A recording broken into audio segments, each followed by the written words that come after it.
Ecclesiastes 3, verse 1 through 8, and it reads like this.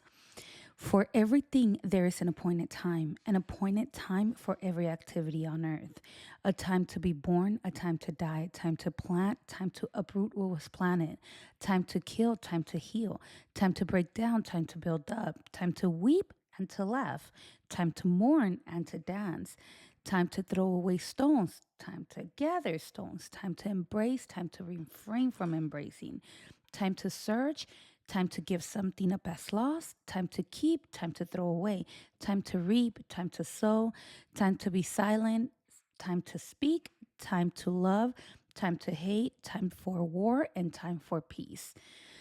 Most time in life, we walk around reminiscent of what life used to be before.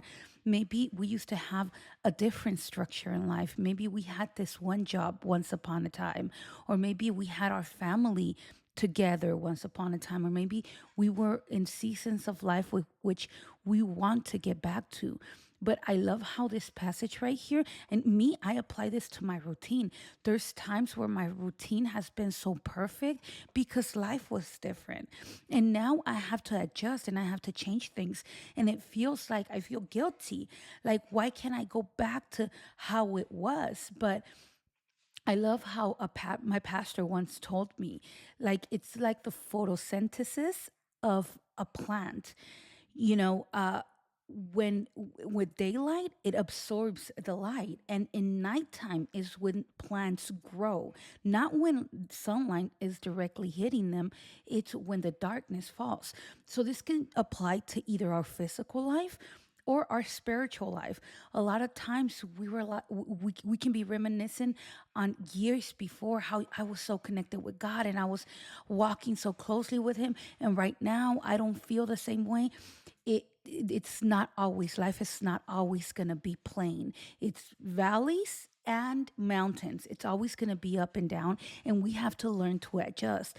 The main point here is that we have to invite God and honor God in everything. His times are perfect. There'll be time to laugh and there'll be time to mourn, but we have to keep God in all of it and praise him through all of it. I mean, there's literally times to worship and times to be silent. Maybe sometimes you're going to be worshiping, and other times you got to be silent because you got to hear the voice of God. So let's not wrap our heads around on the past. Let's not live on the time that it's not appointed, because the times are appointed by God. He has our lives written out for us. And whether it be spiritually or physically, let's make sure we live in the present. Root your